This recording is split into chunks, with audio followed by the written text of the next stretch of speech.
Bismillahirrahmanirrahim. Assalamualaikum warahmatullahi wabarakatuh. Assalamualaikum warahmatullahi wabarakatuh. Alhamdulillahirabbil alamin wassalatu wassalamu ala asyrofil anbiya'i wal mursalin wa ala alihi washabihi ajmain amma ba'd. Segala puji bagi Allah Tuhan SWT. Semoga salat dan keselamatan selalu tercurahkan pada Nabi kita Muhammad SAW serta keluarganya dan para sahabatnya.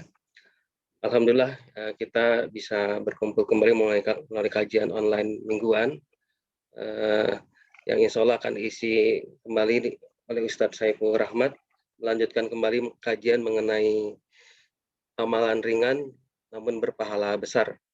Sudah bagian kedua ya Ustadz ya. Insyaallah. Waktunya sudah 10.15. Seperti biasa mungkin sampai menjelang zuhur ya Ustadz waktunya ya. Ya, insyaallah. Baik Ustadz, mungkin untuk waktunya kami persilakan Ustadz. Baik. Bismillahirrahmanirrahim. Assalamualaikum warahmatullahi wabarakatuh. Waalaikumsalam warahmatullahi wabarakatuh. Alhamdulillah nahmaduhu wa nasta'inuhu wa nastaghfiruh wa na'udzu billahi min syururi anfusina wa min sayyiati a'malina. May yahdihillahu fala mudilla lahu wa may yudlilhu fala hadiyalah. Asyhadu an la ilaha illallah, asyhadu anna Muhammadan abduhu wa rasuluh. Allahumma salli wa sallim ala nabiyyina al-karim Muhammadin sallallahu alaihi wasallam wa ala alihi wa ashabihi wa man tabi'ahum bi ihsanin ila yaumiddin. Amma ba'du, ikhwafillah yang semoga Allah muliakan. Alhamdulillah Allah Subhanahu wa taala memperkenankan kita untuk bersama-sama mengikuti kajian online ini. Mudah-mudahan Allah Subhanahu wa taala menjadikan apa yang kita lakukan di kesempatan pagi hari ini sebagai amalan soleh, sebagai pemberat timbangan amalan soleh di sisi Allah Subhanahu wa taala, hingga Allah Subhanahu wa taala memasukkan kita ke dalam surganya yang penuh dengan kenikmatan. Insyaallah amin ya rabbal alamin. Ikhwafillah yang semoga Allah muliakan, agar apa yang kita lakukan di pagi hari ini mengandung pahala di sisi Allah Subhanahu wa taala, maka saya tidak putus-putusnya untuk selalu mengingatkan pada diri saya sendiri dan kepada kawan-kawan semua agar senantiasa melakukan seluruh apa yang kita lakukan di kesempatan kali ini dengan niat ikhlas karena Allah Subhanahu wa taala. Karena tanpa ada keikhlasan, maka tidak ada sedikit pun kebaikan yang akan kita peroleh. Jadi akhwatullah yang semoga Allah muliakan, ikhlas adalah nomor awal ketika kita ingin mendapatkan pahala dari Allah Subhanahu wa taala. Maka sekali lagi saya ingatkan diri saya dan pribadi, kemudian juga kawan-kawan semua untuk mengikhlaskan apa yang kita lakukan di kesempatan kali ini. Semoga Allah Subhanahu wa taala terima amal soleh kita insyaallah. Amin ya rabbal alamin. Yang keduanya ikhwafillah, yang sebagaimana sering disampaikan, hendaklah kita tetap terus mengikuti atau melakukan kegiatan seperti ini dengan adab yang baik di sisi Allah Subhanahu wa taala. Semoga Allah Subhanahu wa taala kuatkan kita ya. Di antara adab-adab itu adalah sebaiknya kita berpakaian yang layak ya, yang rapi ketika kita mengikuti kajian ini, walaupun kita tadi tidak saling melihat. Nah, kita sungguh-sungguh mendengarkan, sungguh-sungguh menyimak, dan sungguh-sungguh apabila ada hal-hal yang perlu dicatat, mungkin dicatat. Nah, inilah bagian dari adab kita yang harus kita lakukan ketika kita thalabul ilmi, agar apa yang kita lakukan ini berpahala di sisi Allah Subhanahu wa taala. Baik, semoga Allah muliakan. Alhamdulillah di kesempatan kali ini kita akan melanjutkan pembahasan dalam sebuah makalah atau risalah yang berjudul Al-Ajrul Kabir Alal Amalil Yasir. Pahala yang besar tapi amalannya yang kecil. Jadi amalan kecil tapi pahalanya besar. Ikhwan yang semoga Allah muliakan, alhamdulillah di pertemuan sebelumnya kita sudah mengetahui ada 3 hal yang sudah kita bahas Baik, saya akan share saja langsung biar terlihat ya. Kita akan coba melihat saya sharekan materi yang akan dibahas di kesempatan kali ini insyaallah. Baik. Nah, ini kemarin kita sudah membahas di mana amalan yang kecil itu ya pahalanya besar. Yang pertama adalah 2 rakaat setelah wudhu.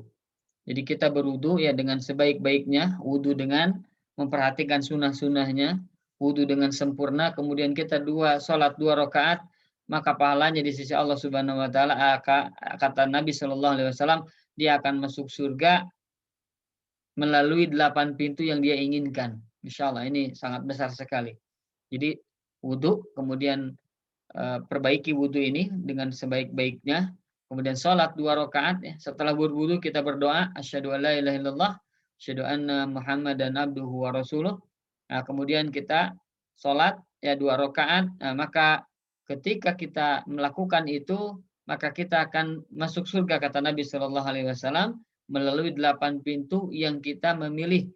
Terserah kita mau ke arah mana, ke pintu mana kita akan memasukinya. Masya Allah, ini besar sekali ya. Kemarin sudah kita bahas, alhamdulillah. Yang kedua yang sudah kita bahas adalah amalan kecil pahala besar 2 rakaat sebelum subuh. Ya, sebelum kita sholat subuh, kita melaksanakan 2 rakaat dulu, sholat sunnah. Nah, ini adalah khairun minad dunya wa ma fiha. Lebih baik daripada dunia dan seluruh isinya. Masya Allah. Ya, seluruh isi dunia ini tidak ada bandingannya dibandingkan dengan 2 rakaat sebelum sholat subuh. Nah, ini sudah kita bahas ya, alhamdulillah. Semoga ini bisa kita amalkan selalu ya, insya Allah. Jadi yang kedua adalah 2 rakaat sebelum sholat subuh. Kemudian yang ketiga adalah sholat berjamaah. Di mana sholat berjamaah ini adalah 27 kali lipat di dalam hadis yang lain. Dalam hadis yang satu lagi yang kemarin kita bahas 25 derajat.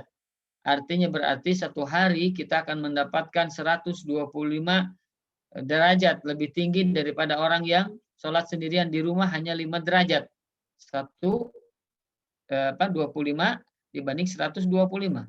Kali sebulan, kali 1 tahun. Masya Allah, begitu besar derajat kita di sisi Allah Subhanahu Wa Taala. Alangkah luasnya ketika kita sholat berjamaah di masjid. Ya. Nah, kemudian di samping itu pula ketika kita masuk ke masjid ya, maka selama kita menunggu sholat, maka pahalanya terus mengalir seolah-olah kita sedang dalam keadaan sholat. Jadi pahalanya Allah berikan seolah-olah kita sedang melaksanakan sholat. Padahal kita berada di dalam masjid menunggu sholat. Masya Allah, ini pahala sangat besar sekali ya di sisi Allah Subhanahu Wa Taala. Kemudian ketika kita masuk ke masjid, malah malaikat memberikan sholawat, memberikan doa kepada kita. Berdoa kepada Allah untuk kita. Ya, apa doanya? Kata malaikat, Allahumma gfir lahu. Ya Allah ampuni dia. Allahumma arhamhu. Ya Allah rahmati dia. Masya Allah. Ini pahala yang besar yang di sisi Allah Subhanahu Wa Taala bagi orang yang masuk ke masjid untuk sholat berjamaah. Ini sudah kita bahas ya, alhamdulillah. Nah, insya Allah sekarang yang kita akan bahas adalah tentang sholat isya dan sholat subuh ya khususnya. Jadi sholat isya dan sholat subuh berjamaah. Nah, bagaimana pahalanya? Nah, sebagaimana kita sudah tahu ya, sholat berjamaah itu adalah 27 kali lipat atau 25 kali lipat dalam hadis yang lain. Nah, akan tetapi untuk sholat subuh dan sholat isya ini khusus. Ada tambahan lagi. Apa tambahannya? Nah, ini hadisnya sahih insyaallah riwayat Imam Muslim. An Abdurrahman, dari Abdurrahman bin Abi Amrah, qala, beliau berkata, dakhala Utsman bin Affan al-masjidah. Utsman bin Affan ini sebagaimana kita ketahui seorang khalifah ya setelah Umar bin Al-Khattab. Utsman bin Affan masuk ke masjid. Nah, masuk ke masjid beliau. Ba'da salatil maghrib, setelah salat maghrib. Subhanallah, mohon maaf, ini saya tidak tahu ya selalu error seperti ini. Jadi mohon maaf, mungkin saya sering merestart ini handphone office-nya. Saya tidak tahu ini selalu seperti ini. Qadarullah. Baik. Ikhwal yang semoga Allah muliakan, saya ulangi ya. Utsman bin Affan masuk masjid setelah sholat maghrib. Jadi setelah sholat maghrib, kemudian selesai, kemudian pulang, ya kemudian masuk lagi. Subhanallah. Kemudian masuk lagi ke masjid untuk sholat isya. Faqa'ada wahdah. Kemudian beliau duduk sendirian. Jadi setelah sholat maghrib, Utsman bin Affan ini duduk sendirian. Faqa'adtu ilaih. Kemudian aku duduk bersamanya. Aku pun duduk menghampirinya, duduk bersamanya.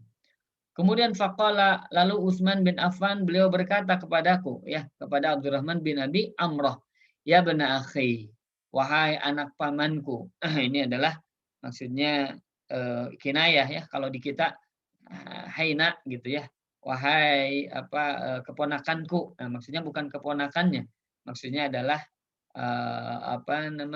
seperti kita panggilan paman ke tukang dagang. Bukan berarti paman kita, tapi itu adalah panggilan sebagaimana kita memanggil tukang dagang paman. Nah, maka orang Arab pun begitu, ketika memanggil anak kecil biasa dipanggil dengan dia bena akhi, wahai anak saudaraku. Sami'tu Rasulullah sallallahu alaihi wasallam yaqul, aku pernah mendengar Nabi sallallahu alaihi wasallam bersabda.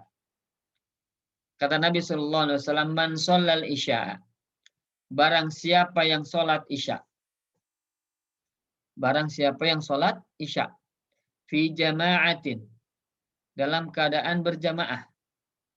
Jadi dalam keadaan berjamaah. Barang siapa sholat isya berjamaah.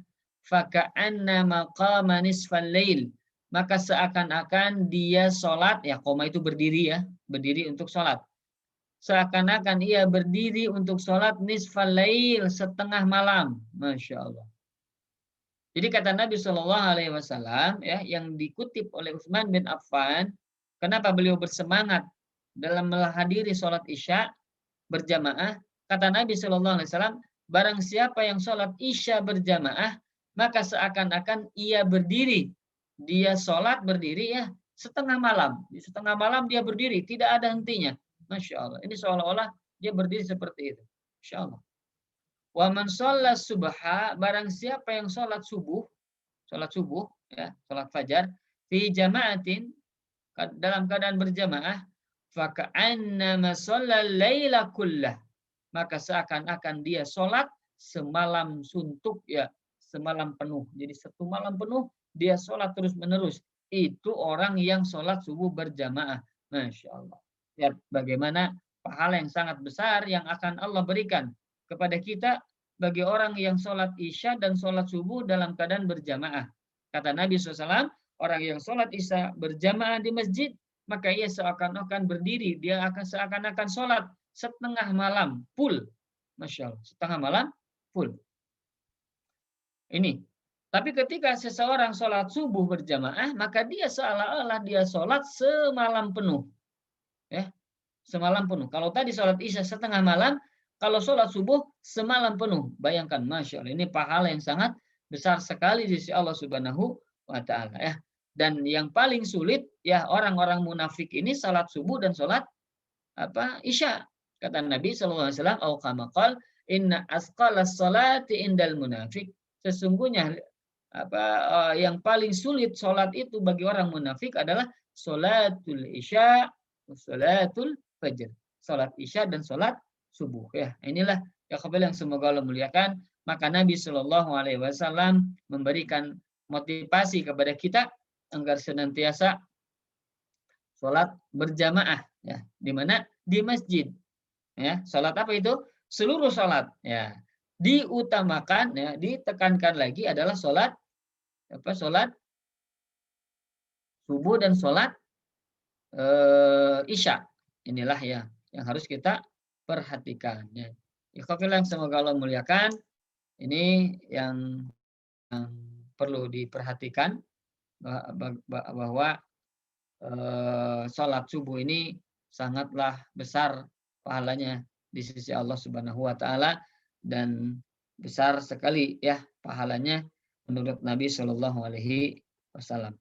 Tapi yang semoga Allah muliakan, itu yang tadi, yang keempat ya, amalan kecil pahala besar adalah tentang sholat isya dan sholat subuh berjamaah ya, di mana sholat isya seakan-akan kita sholat setengah malam full, setengah malam berdiri terus menerus.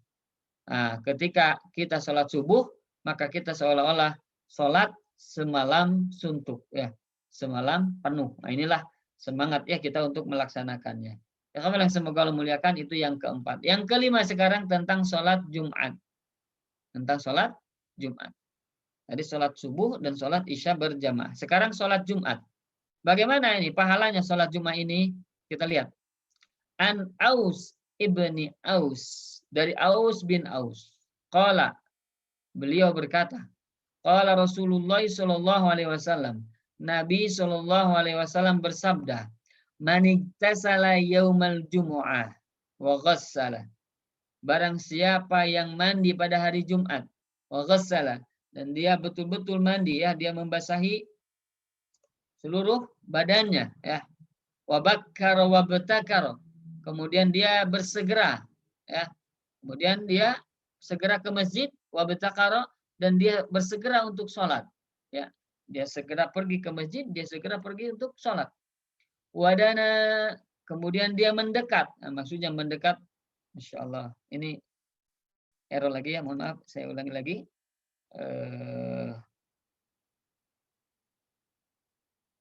Sebentar.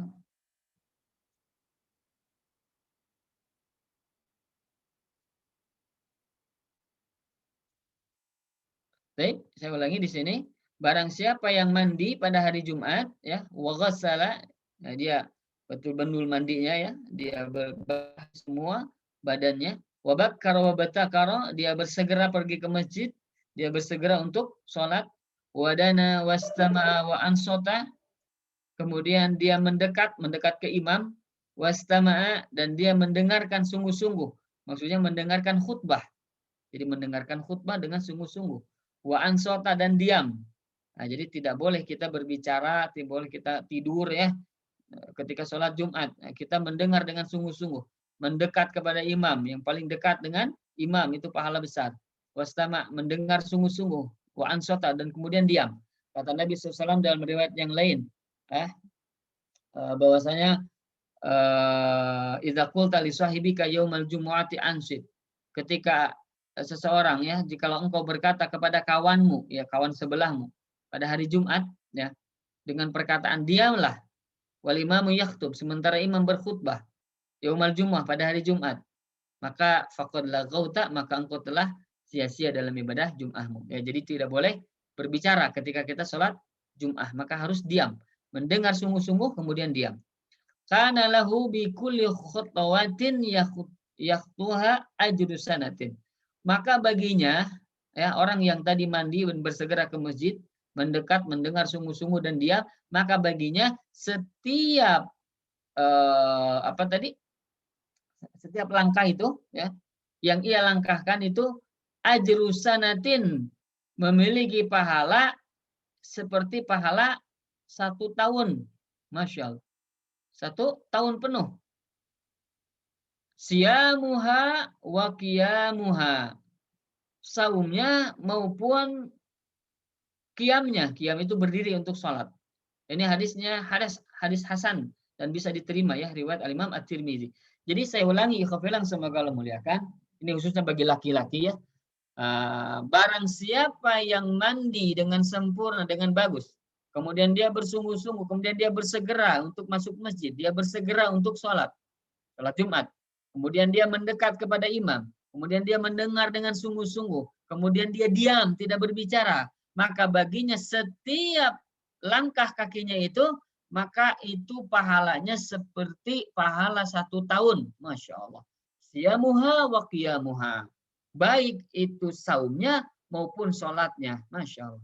Jadi 1 tahun penuh seolah-olah kita melaksanakan saum 1 tahun penuh, seolah-olah kita melaksanakan sholat. Ketika apa? Ketika kita bersegera melaksanakan sholat Jumat dan bersegera untuk masuk ke masjid, juga mendekat dan mendengar sungguh-sungguh dan diam ketika khutbah berlangsung. Masya Allah. Ini ya yang semoga Allah muliakan.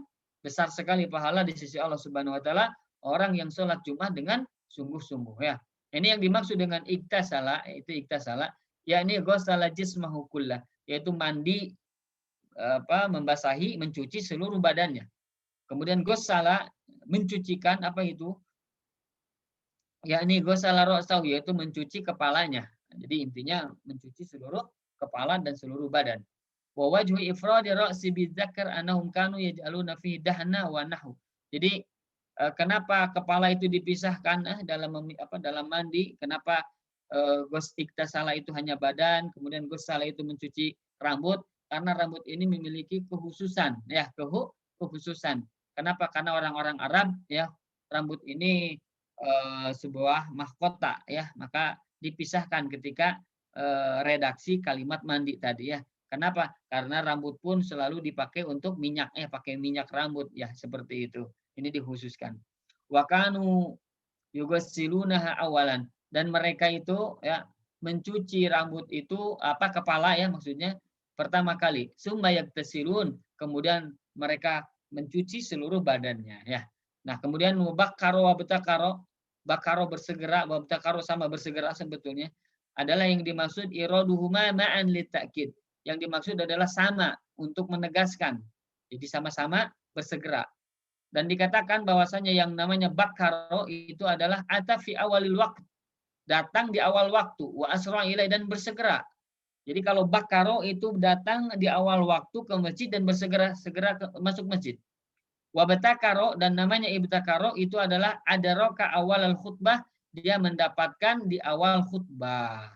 Jadi kalau orang yang bakaro, dia datang ke masjid ketika orang lain belum datang, itu namanya bakaro.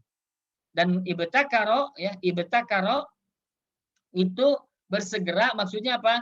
Bersegera dia mendapatkan di awal mula khutbah. Jadi tidak telat dalam hadir di majelis Jumaah. Ya. Maka orang yang seperti ini, orang yang bersegera ketika di awal waktu orang lain belum datang, dia sudah datang. Pahalanya besar sekali ya. Dalam riwayat yang lain, dia seperti berkurban ya, seperti berkurban dengan seekor unta. Masya Allah. Orang yang datang pertama kali ke masjid seolah-olah dia berkurban dengan seekor unta. Kemudian yang kedua dengan seekor sapi, yang ketiga seekor kambing ya, yang keempat dengan seekor ayam ya kalau tidak salah. Jadi ikhwan bilang semoga Allah muliakan telur ya. Ikhwan bilang semoga Allah muliakan, ini besar sekali. Belum dari yang tadi disampaikan bahwasanya orang yang bersegera ke masjid, dia sholat, mendekat ke imam, mendengar sungguh-sungguh dan diam, maka baginya setiap langkah kakinya itu dia akan diberikan pahala 1 tahun, seperti orang yang sholat saum, orang yang saum 1 tahun, orang yang sholat 1 tahun. Masya Allah, ini besar sekali. Semoga Allah muliakan dalam bab tentang sholat Jum'ah. Maka adalah kita bersegera untuk melaksanakannya. Ya, sekali lagi ini bukan hanya ilmu, bukan hanya teori, tapi insya Allah segera akan coba kita praktekkan. Karena setiap ilmu tidak akan ada manfaatnya kecuali kita praktekkan dan kita amalkan. Ya, semoga Allah muliakan. Ya, kita lanjutkan. Sekali lagi mohon maaf, ini error terus. Ya, insya Allah mudah-mudahan ini jadi kebaikan ya. Sabarnya bapak-bapak, ibu-ibu ya semua dalam memperhatikan materi ini. Jadi sekali lagi, semoga Allah muliakan. Inilah besarnya sholat Jumat ya bagi orang yang sholat Jumat yang dengan bersegera ya tadi. Baik. Semoga Allah muliakan. Selanjutnya adalah yang keenam, memperbanyak sujud. Nah, jadi memperbanyak sujud. Perbanyak sujud. An Ma'dan bin Talhah Al-Ya'mari, dari Ma'dan bin Talhah Al-Ya'mari.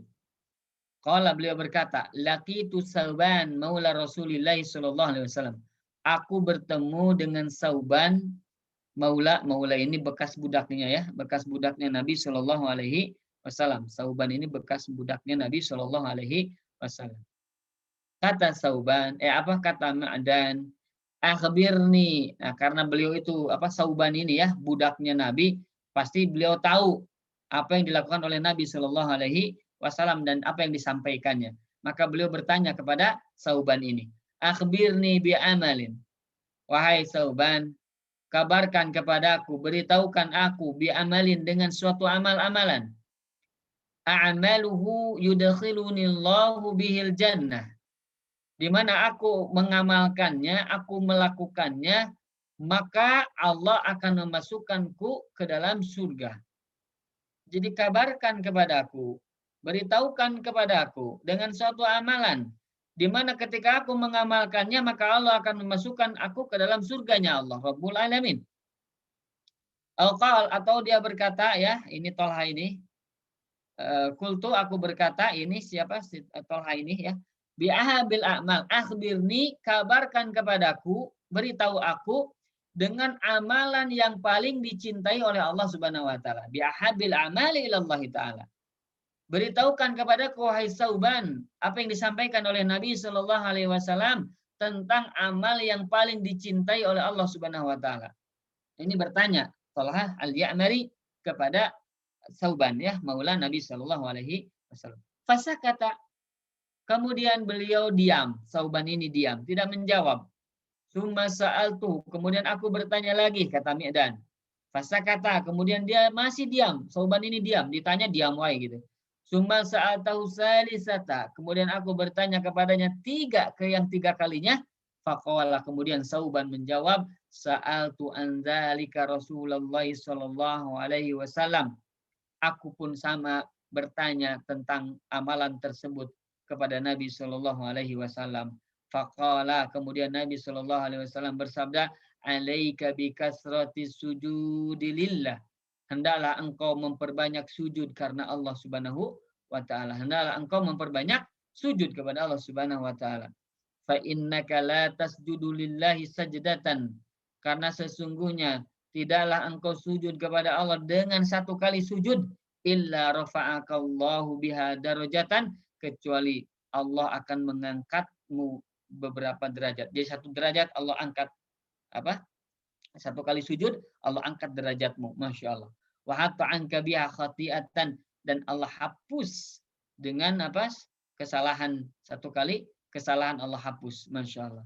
Yang kami bilang semoga Allah muliakan. Di sini tadi ya, Ma'dan ini berkata ya kepada Sauban tentang amalan yang paling dicintai oleh Nabi Shallallahu alaihi wasallam. Apa? Dicintai oleh Allah Subhanahu wa taala, atau amalan yang akan Allah masukkan aku ketika aku mengamalkannya, Allah masukkan aku ke dalam surga. Amalan apa itu? Tapi Sauban diam. Diam ini bisa jadi berpikir ya, Dia berpikir apakah pernah Nabi menyampaikan ini atau apa begitu ya. Jadi beliau diam dulu. Ditanya lagi yang kedua, beliau diam. Nah, yang ketiga baru beliau berkata, aku pun sama pernah mendengar aku pernah bertanya kepada Nabi SAW tentang pertanyaan yang engkau tanyakan tadi.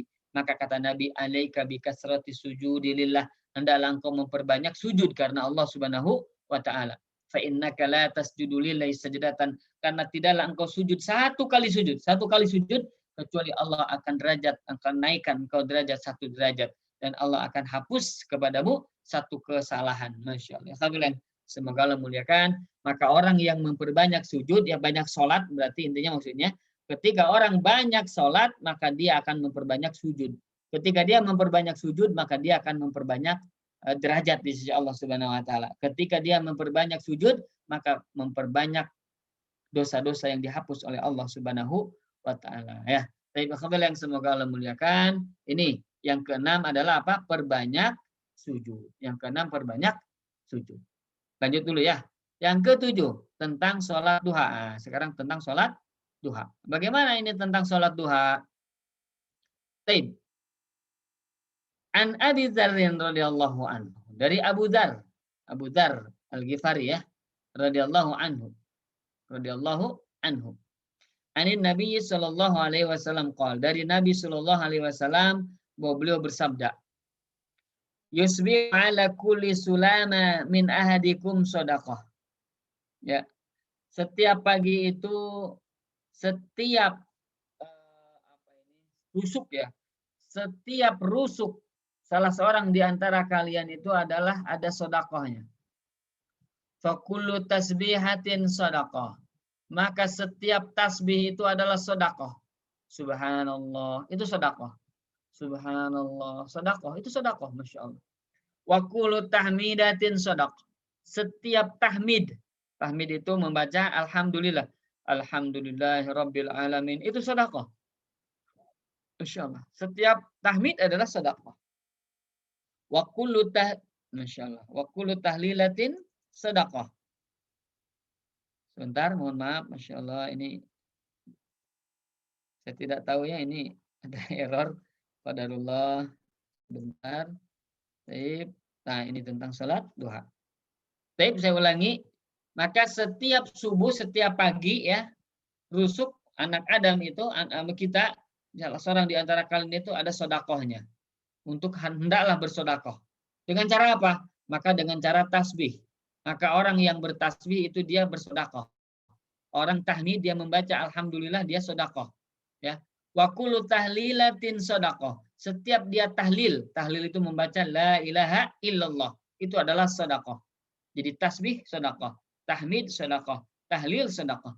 Wa kullu takbiratin sedekah. Setiap takbir Allahu akbar, Allahu akbar, Allahu akbar adalah sedekah. Insyaallah. Adalah apa? Sedekah. Wa amrun bil ma'rufi sedekah. Amr ma'ruf ya, memerintahkan orang untuk berbuat baik adalah sedekah. Wa nahyun 'anil munkari sedekah. Melarang orang berbuat mungkar itu sedekah, ya. Saya ulangi ya. Tasbih, tahmid, tahlil, takbir, amar ma'ruf, nahi mungkar itu seluruhnya sedekah. Tapi kata Nabi, wa yujzi'u min dzalika rak'atani, maka cukuplah dengan seperti itu 2 rakaat yarka'uhuma minad duha, yang dia lakukan 2 rakaat itu di salat duha. Masya Allah. Hadirin semoga Allah muliakan. Jadi seluruh tasbih, seluruh ucapan tadi, seluruh amar ma'ruf dan nahi mungkar itu pahalanya dicukupi dengan salat duha. Ya, salat apa? Duha. Bahkan salat duha ini adalah salat awwabin. Salat awwabin adalah salat orang-orang yang apa? Bertaubat. Orang ahli taubat, Pak. Jadi kalau orang yang senantiasa menghafal, menjaga salat duha, maka dia termasuk orang yang bertaubat. Kata Nabi SAW, la yuhafidu salat duha. Tidaklah orang yang menjaga salat duha illa al-awwabun. Illa al-awwabun atau illa al-awwabin. Kecuali orang-orang yang orang-orang yang awwabin, orang-orang yang taubat, ya, orang-orang yang kembali kepada Allah Rabbul Alamin. Jadi salah satu tanda orang yang bertobat adalah orang yang senang sekali sholat duha. Maka ikhwafillah semoga Allah muliakan, ini perhatikan sholat apa? Duha ya. Dan ini insya Allah pahalanya besar di sisi Allah Subhanahu wa Ta'ala. Ya, Allah akan mudahkan bagi kita urusan-urusan kita insya Allah. Maka ikhwafillah semoga Allah muliakan, tasbih, tahmid, tahlil, takbir, amar ma'ruf nahi mungkar itu adalah sedekah. Tapi seluruhnya itu dicukupkan dengan hanya 2 rakaat saja dengan sholat duha. Jadi ketika kita sholat duha, maka setiap apa yang tadi disebutkan seolah-olah ini sudah kita amalkan. Ya, Masya Allah. Alhamdulillah, yang semoga Allah muliakan, ini tentang sholat duha. Nah, ini yang disebut dengan as-sulama. Apa dengan sulama itu? Asluhu, ya, asalnya, yang namanya sulama itu idhamul asabi, tulang-tulang ini jemari, jari-jari ya, wasairul kaf, dan seluruhnya seluruh telapak tangan. Sumastu'mila fi jami'i idhamil badan, kemudian digunakan di seluruh badan. Jadi tulang di badan. Jadi tulang badan disebut as-sulama, sulama. Jadi rusuk maksudnya seluruh tulang yang di badan disebut sulama. Asalnya itu adalah sulama itu adalah tulang-tulang dan jari jemari ya. Kemudian waqad saqatul hadis li ajli salati duha allati qala fiha al-Imam an-Nawawi ya. Kemudian aku pernah mengetengahkan sebuah hadis ya, tentang salat duha ini sebagaimana yang dikatakan oleh Imam An-Nawawi fihi dalilun ala azami fadli duha. Itu adalah dalil, sebuah dalil petunjuk tentang besarnya keutamaan sholat duha. Wa kabiri mauqiha, dengan besarnya posisi atau kedudukan sholat duha itu. Wa annaha tasihhu raka'ataini, dan itu menunjukkan sholat duha itu sah dilakukan dengan 2 rakaat saja. Wa akmaluha saman raka'atin, dan yang paling sempurnanya adalah 8 rakaat ya. Jadi minimal 2 rakaat, maksimal 8 rakaat. Ketika lebih dari misalkan 10, 12, 14, 16, 18 misalnya 20 rakaat boleh tidak? Boleh, silahkan. Tapi ini bukan termasuk sholat duha, kata Imam An-Nawawi dan juga mazhab Hambali, dikatakan bahwa yang demikian yang kalau sampai 20, 10, 12 yang sisanya bukan sholat duha tapi sholat mutlak, karena sholat duha maksimal 8 rakaat ya. Ya hadirin semoga Allah muliakan, ini yang ketujuh. Amalannya kecil tapi pahalanya besar, yaitu apa? Sholat duha. Seolah-olah kita bersedekah ya. Jadi kita tidak bisa bersedekah dengan uang, kita bersedekah dengan amalannya. Salah satunya ini adalah tahmid, takbir, tahlil, tasbih, itu semuanya sedekah. Amar ma'ruf nahi mungkar, sedekah. Tapi itu semuanya bisa disatukan ya, bisa bisa dibayar oleh apa? Oleh 2 rakaat saja sholat duha. Masya Allah, ini besar sekali pahala di sisi Allah Subhanahu wa taala. Ini yang ketujuh. Mudah-mudahan bisa difahami ya dan bisa dicatat ya apa saja yang tadi sudah disampaikan. Ada 7. Yang sekarang ke-8 nih, tentang mengurus jenazah, Pak. Mengurus apa? Jenazah. Ini besar sekali juga nih, Pak, pahalanya mengurus jenazah. Nah, bagaimana pahalanya dalam mengurus jenazah ini? Ini ada sebuah hadis dari Abu Hurairah radhiyallahu anhu. An Abi Hurairah radhiyallahu anhu qala, beliau berkata, qala Rasulullah sallallahu alaihi wasallam, Nabi sallallahu alaihi wasallam bersabda. Bismillah.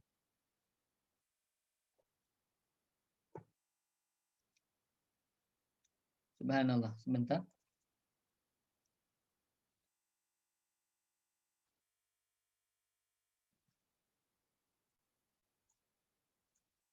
Sebentar, mohon maaf ya Allah. Tentang ya mengurus jenazah ya. Baik. Tentang mengurus, bagaimana ini mengurus jenazah? Dari Abu Hurairah radhiyallahu anhu, beliau berkata, Nabi Shallallahu alaihi wasallam bersabda, "Man syahidal janazah." Barang siapa menyaksikan jenazah, menghadiri jenazah. Menghadiri ketika ada orang yang meninggal dunia. Subhanallah ya, mohon maaf sekali lagi ini error. Jadi selalu restart. Man syahidal janazah, barang siapa yang menyaksikan jenazah, hadir ketika ada orang yang meninggal dunia, hatta yusolliya, sampai dia sholat. Jadi datang ya, kemudian menghadiri gitu, kemudian sudah dimandikan, setelah itu disolati. Allahu Akbar, dia ikut sholat. Falahu qiratun, maka baginya 1 pahala 1 qirat. 1 qirat. 1 qirat. Wa man syahidaha hatta yudfana kana lahu qiratani. Barang siapa yang menghadiri menjenguk orang yang sedang meninggal dunia ya, menghadiri yang orang jenazah, hatta tudfan, sampai jenazah itu dikebumikan, ya, dikuburkan, kana lahu qiratani, maka baginya 2 qirat. Nah, 2 qirat. Jadi kalau orang hadir di pemakaman atau hadir ketika ada orang yang meninggal sampai sholat kemudian dia pulang, baginya pahala 1 qirat. Tapi kalau dia membersamai jenazah, maksudnya adalah dia hadir di pemakaman, dia sampai ke pekuburan, sampai dimakamkan, maka baginya pahala 2 qirat. Kila, kemudian ditanya, Nabi ditanya, wa mal qiratani, apa itu qiratani? Apa itu 2 qirat? Qala, maka Nabi menjawab, mislul jabalainil azimaini, itu adalah bagaikan 2 gunung yang sangat besar. Jadi 2 qirat adalah bagaikan 2 gunung yang sangat besar. Jadi 1 qirat itu bagaikan 1 gunung yang sangat besar. Wa fi ihda riwayati Muslim. Dan dalam salah satu riwayat yang diriwayatkan oleh Imam Muslim, man shalla ala janazatin, barang siapa yang salat jenazah, walam yatba'ha, dan dia tidak membersamai, tidak mengiringi jenazahnya sampai ke pekuburan, falahu qiratun, maka baginya satu qirat. Nah, jadi orang yang mendatangi salat jenazah kemudian tapi dia tidak mengikuti sampai dia ke pekuburan, ya, tidak mengiringi jenazah, maka baginya satu qirat. Fa in tabi'aha falahu qiratani, ketika dia mengikutinya, apabila dia mengikutinya, maka baginya 2 qirat. Kila, ditanyakan, apa itu 2 qirat? Qala asgharuhuma mislu Uhudin. Yang paling kecil adalah satu atau seperti gunung Uhud. Masya Allah. Lihat, seperti gunung Uhud. Pahala yang sangat besar sekali bagi orang yang menghadiri jenazah. Ya. Ini orang yang hadir saja, orang yang datang saja. Ketika ada orang yang meninggal dunia, kemudian dia ikut sholat, ya, dia menyaksikan orang yang meninggal, kemudian dia ikut sholat, maka baginya 1 qirat. Tapi kalau dia sampai ke pekuburan, dia sampai dimakamkan yang meninggal itu, maka baginya 2 qirat. Alhamdulillah, semoga Allah muliakan. Ini bagaikan, bayangkan apabila kalau dia sampai memandikan jenazah itu. Dia yang memandikan, dia yang memimpin sholat, dia yang menguburkan, maka insya Allah dia pahalanya lebih besar dari yang hanya mengikuti. Ya kafir yang semoga Allah muliakan. Ini hendaklah kita bisa mengurus jenazah, ya, atau minimal, ya, kita sering-sering datang ke orang yang meninggal dunia karena, ya, ketika dia sedang meninggal dunia, maka kita hadir agar apa? Agar pahalanya besar di sisi Allah Subhanahu wa taala. 2 qirat yang sangat besar tadi, ya. Taib. Wa inda Muslimin aidan, dan di antaranya ada hadis juga yang diriwayatkan oleh Al-Imam Muslim juga. Qila li Ibnu Umar, ditanyakan kepada Ibnu Umar, inna Aba Hurairah yaqul, sesungguhnya Abu Hurairah radhiyallahu anhu, beliau berkata, sami'tu Rasulullah sallallahu alaihi wasallam, aku mendengar Nabi sallallahu alaihi wasallam bersabda, man tabi'a janazatan, barang siapa yang mengikuti jenazah, mengiringi jenazah ke kuburan, falahu qiratun minal ajri, maka baginya 1 qirat pahala. Faqala Ibnu Umar, kemudian Ibnu Umar berkata, aktsara alaina Abu Hurairah, Abu Hurairah telah banyak meriwayatkan hadis kepada kami. Maksudnya adalah Ibnu Umar itu khofa, beliau khawatir likasroti riwayati Abu Hurairah, karena banyaknya riwayat yang diriwayatkan oleh Abu Hurairah, min annahu istabah alaihi al-amru fi dzalika wa ikhtalatu alaihi hadisin bi hadisin. Jadi takut karena banyaknya Abu Hurairah meriwayatkan hadis, takut tercampur begitu. Jadi hadis ini dengan hadis ini tercampur begitu, ya. La li annahu nasabu ila riwayatin ma lam yasma, bukan berarti Ibnu Umar ini menyangka bahwa Abu Hurairah itu tidak mendengar hadis, kemudian dia hanya meriwayatkan hadis tadi. Jadi intinya berbohong atas nama Nabi, tidak. Jadi yang ditakutkan oleh Ibnu Umar, Abu Hurairah ini banyak meriwayatkan hadis sehingga hadisnya tercampur, sehingga salah gitu ketika meriwayatkan. Ini yang dikhawatirkan. Jadi Ibnu Umar tidak perhatian dengan hadis yang disampaikan oleh Abu Hurairah yang ini. Ya. Subhanallah, maaf. Jadi kafilan semoga Allah muliakan, ya, saya tegaskan bahwasanya tadi Ibnu Umar radhiyallahu anhu, ya, menyangka bahwasanya tadi kata Abu Hurairah, barang siapa yang mengikuti jenazah, ya, maka baginya adalah dia adalah baginya pahala 1 qirat. Pahala 1 qirat. Nah, Ibnu Umar takut karena Abu Hurairah ini banyak meriwayatkan hadis, takut tercampur. Jadi takut salah begitu Abu Hurairah, seperti itu, ya. Takut tercampur jadi salah. Akhirnya apa? Ibnu Umar tidak mengamalkan apa yang disampaikan oleh Abu Hurairah tadi. Tidak disampaikan oleh Nabi SAW yang diriwayatkan oleh Abu Hurairah. Begitu. Kemudian faba'atsa ila Aisyah. Kemudian akhirnya beliau pergi ke mana? Ke Aisyah. Kemudian dia bertanya kepadanya. Jadi Ibnu Umar bertanya kepada Aisyah radhiyallahu anha, benar tidak apa yang disampaikan Abu Hurairah itu, bahwa orang yang mengikuti jenazah itu baginya pahala 1 qirat. Kemudian fasaddaqat Abu Hurairah. maka Aisyah radhiyallahu anha membenarkan apa yang disampaikan oleh Abu Hurairah. Faqala Ibnu Umar, maka Ibnu Umar berkata, laqad farratna fi qarari kasiratin. Sungguh kita telah terlewati kirot-kirot yang sangat banyak. Kenapa? Karena tidak hadir di pemakaman jenazah. Kenapa? Karena tidak yakin dengan yang disampaikan oleh Abu Hurairah. Ternyata benar apa yang disampaikan Abu Hurairah, bahwasanya orang yang mengikuti jenazah sampai ke pekuburan, ya, yang tidak sholat, dia mendapatkan satu kirot. Tapi kalau dari awal ya, dia hadir sampai dia ikut sholat, kemudian dia ikut pemandian, kemudian dia ikut ke pekuburan, maka baginya 2 kirot. Nah, Ibnu Umar tidak melakukan itu. Kenapa? Karena takut apa yang disampaikan oleh Abu Hurairah ini apa tadi? Tidak benar begitu ya, karena tercampur banyak hadis beliau itu ya, banyak hadisnya. Takut ini tidak benar yang disampaikan oleh Abu Hurairah itu. Ternyata beliau bertanya kepada Aisyah, ternyata beliau membenarkan apa yang disampaikan oleh Aisyah oleh Abu Hurairah radhiyallahu anhu ya. Faqala sungguh kita telah terlewatkan beberapa kirot-kirot yang sangat banyak. Kirot-kirot yang sangat banyak. Kenapa? Karena tidak hadir di dalam pekuburan ya, Masya Allah.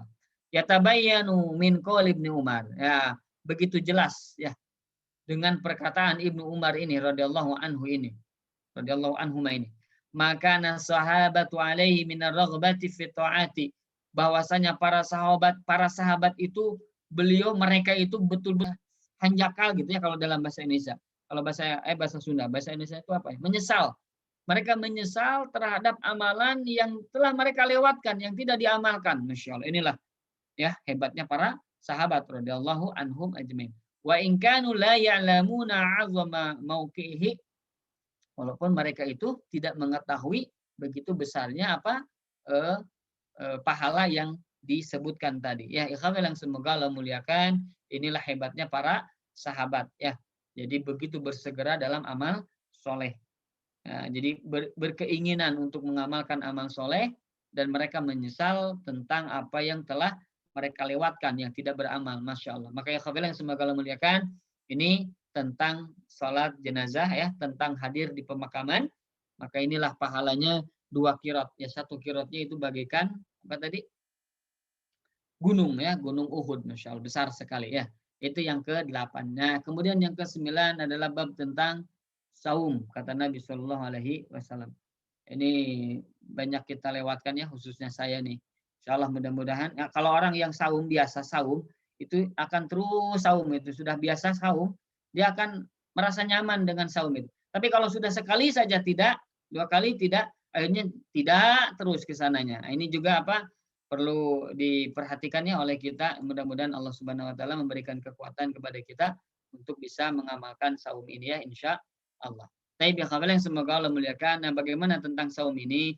Dari Abu Hurairah radhiyallahu anhu, beliau berkata, qala Rasulullah sallallahu alaihi wasallam, Nabi sallallahu alaihi wasallam bersabda, kullu amali ibni Adam yudha'af. Setiap amalan anak Adam itu dilipat gandakan, yudha'af, dilipat gandakan. Al hasanatu asyru amsalihha. 1 kebaikan itu dilipat gandakan dengan 10 kali kebalikan. Ila 700 di'fin, sampai 700 kali lipat. Jadi 1 kebaikan itu diganjar dengan 10 kebaikan minimal, bahkan sampai 700 kali kebaikan itu. Masya Allah. Inilah pahalanya ya yang Allah berikan kepada orang-orang yang saleh. Qala Allah azza wa jalla. Kemudian Allah azza wa jalla berfirman. Ini hadisnya hadis qudsi ya. Hadisnya hadis qudsi. Redaksinya redaksi dari Allah Subhanahu Wa Taala, firman Allah, tapi melalui redaksi Nabi Shallallahu Alaihi Wasallam. Setiap anak Adam pahalanya itu akan dilipat gandakan 10 sampai 700 kali lipat. Illa saum, kecuali saum.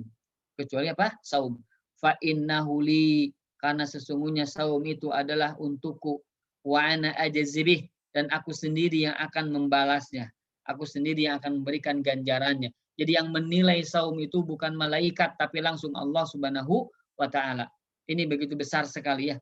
Bayangkan, ya yang semoga Allah muliakan, kalau ada orang ya yang presiden misal gitu ya, kemudian memberikan gaji atau memberikan uang atau menilai bukan oleh orang lain tapi langsung oleh presiden menilainya, Masya Allah ini sangat besar sekali berarti amalan yang tersebut ya.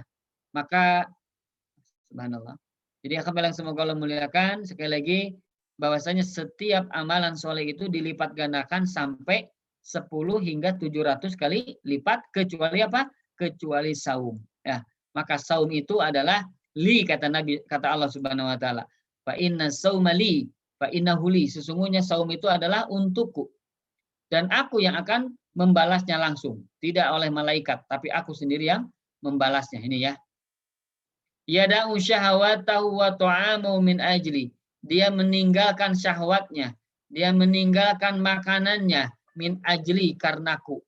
Karenaku. Dia makan, dia tinggalkan makan, dia tinggalkan syahwat karenaku.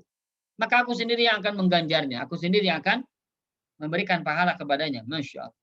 Lisaimi farhatani. Bagi orang yang saum itu ada dua kebahagiaan. Dua kebahagiaan. Farhatun ninda fitrihi. Satu kebahagiaan adalah ketika dia berbuka. Wa farhatun ninda liqa'i rabbihi. Dan satu kebahagiaan adalah ketika dia bertemu dengan Tuhannya. Wal khulufu fihi atyabu indallahi min rihil misk. Dan sungguh baunya, ya, bau yang tidak enak itu ya karena saum itu.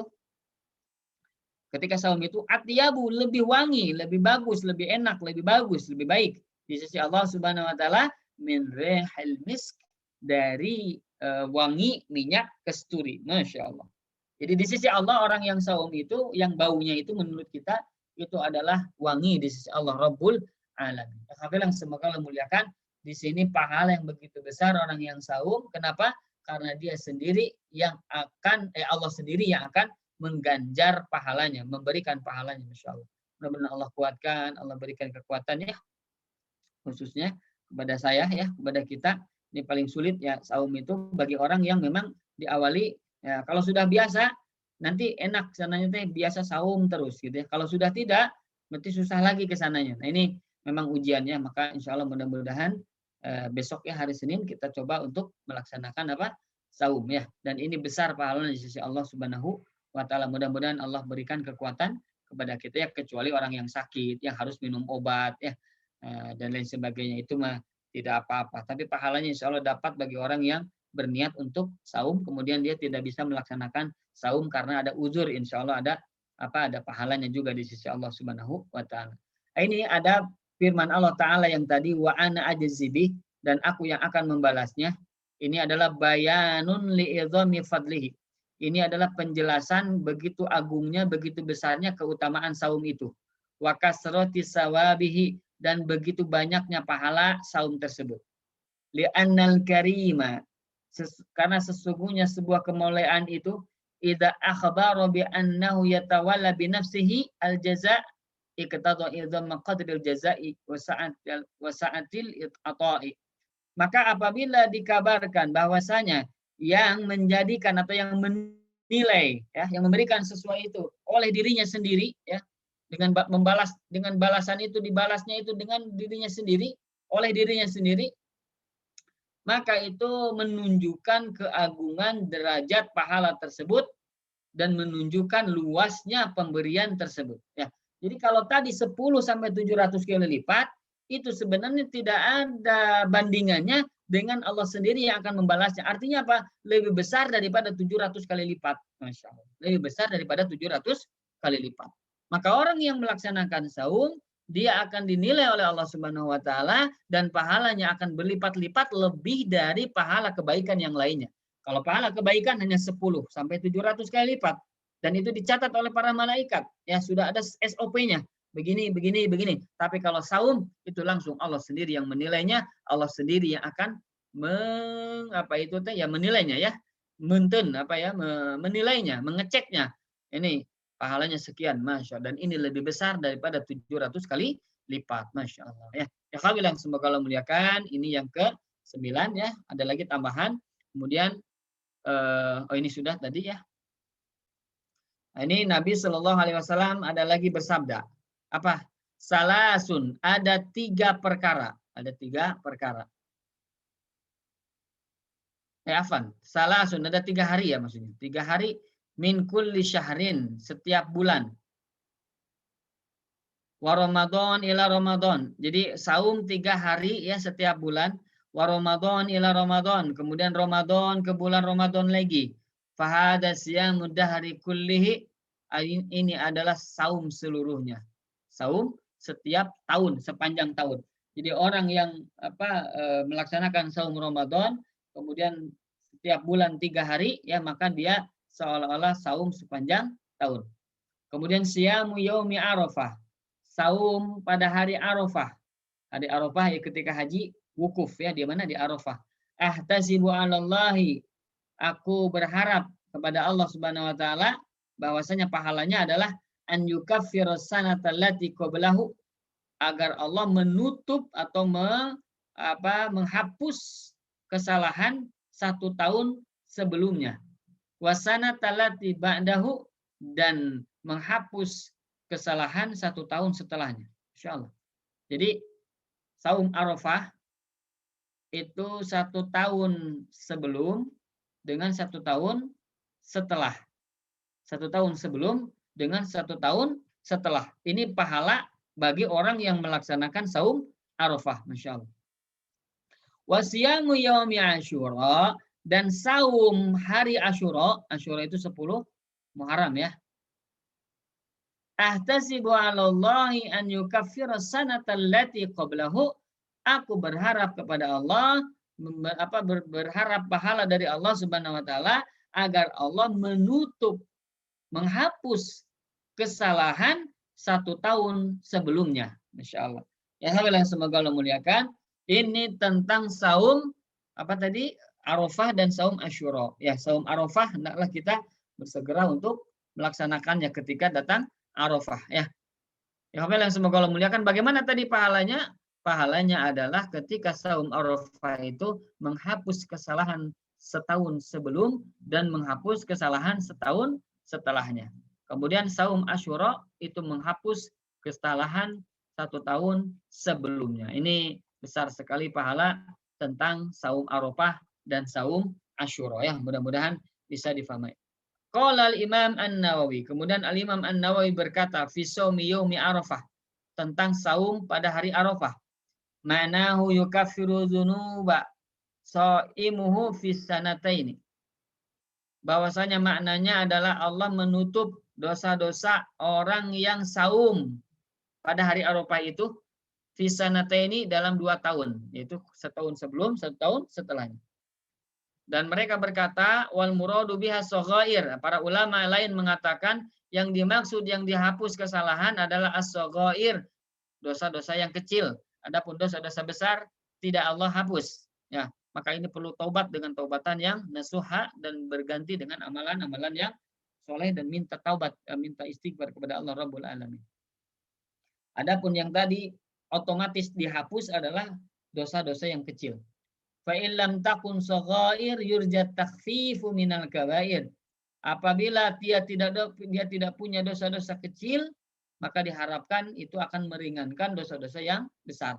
Fa illam yakun rufi'at derajat, dan kalau dia tidak punya dosa kecil, dia tidak punya dosa besar, maka akan diangkat derajatnya di sisi Allah Rabbul Alamin. Ini kata Imam An-Nawawi rahimahullah taala dalam kitab Syarah Sahih Muslim ya. Jadi saya ulangi, saum Arafah itu 2 tahun Allah hapus dosa-dosa kita. Setahun sebelum, setahun setelah. Nah, kemudian saum Asyura Allah hapus setahun yang sebelumnya. Masya Allah, ini besar sekali di sisi Allah Subhanahu wa taala ya. Kemudian dari Abu Ayyub Al-Ansari radhiyallahu anhu, ana Rasulullah sallallahu alaihi wasallam qala, bahwa Nabi sallallahu alaihi wasallam bersabda, Bismillah. Alhamdulillah. Man shoma Ramadan. Barang siapa yang melaksanakan saum Ramadan, summa atba'ahu sittan min Syawal, kemudian diikuti oleh 6 hari di bulan Syawal. Jadi setelah Ramadan diikuti 6 Syawal dan 6 hari di bulan Syawal. Kana kasyami dahar, maka dia itu bagaikan saum sepanjang tahun. Ya, ini sudah kita pahami ya, sudah tahu insyaallah hadisnya.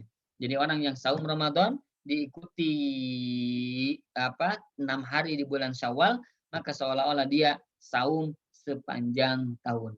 Wa inna makana dzalika kasyamid dahar. Sesungguhnya dia itu seakan-akan pahala itu seakan-akan dia saum 1 tahun penuh, li'annal hasanata, karena kebaikan itu 10 kalinya. Maka Ramadan adalah 10 bulan. Ya, bi asyrati asyhur, 10 bulan, wasittah bi syahraini, dan 6 hari Syawal itu adalah 2 bulan. Nah, inilah yang bilang, semoga Allah muliakan besarnya pahala orang yang saum di bulan Ramadan dan bulan Syawal, ya, seakan-akan dia saum sepanjang tahun, ya.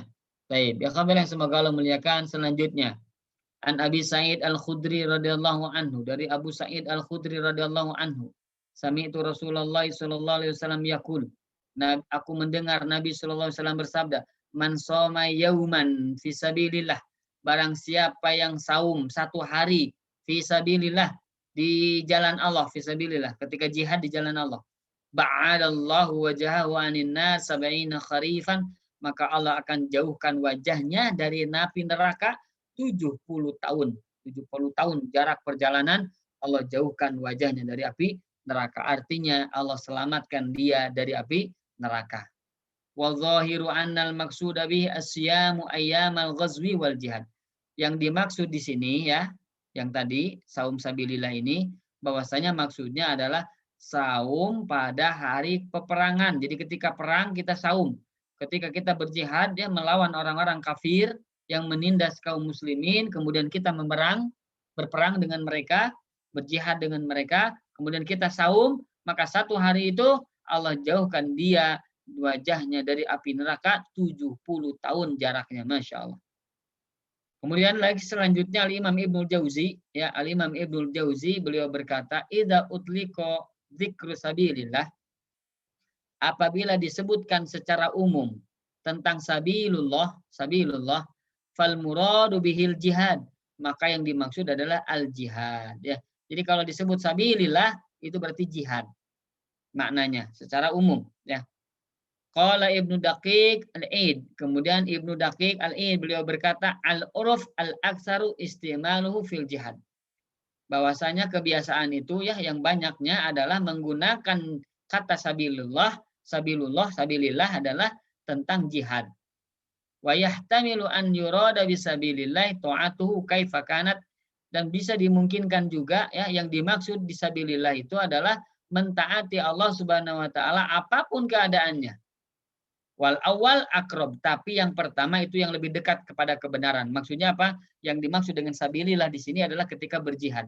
Jadi barang siapa yang saum 1 hari ketika dia dalam rangka berjihad memerangi orang-orang kafir, maka Allah akan jauhkan wajahnya dari api neraka 70 tahun, demikian, ya. Jadi di sini yang dimaksud adalah tentang fisabilillah, ini adalah tentang jihad, kata para ulama, ya.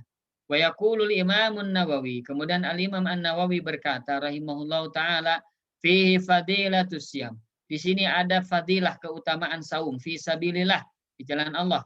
Wa huwa mahmulun ala man la yatadarraru bih, dan ini adalah dibawa bagi orang yang tidak merasa kesusahan, ya. Jadi tidak merasa sulit gitu ketika dia melaksanakan saum dalam keadaan berperang.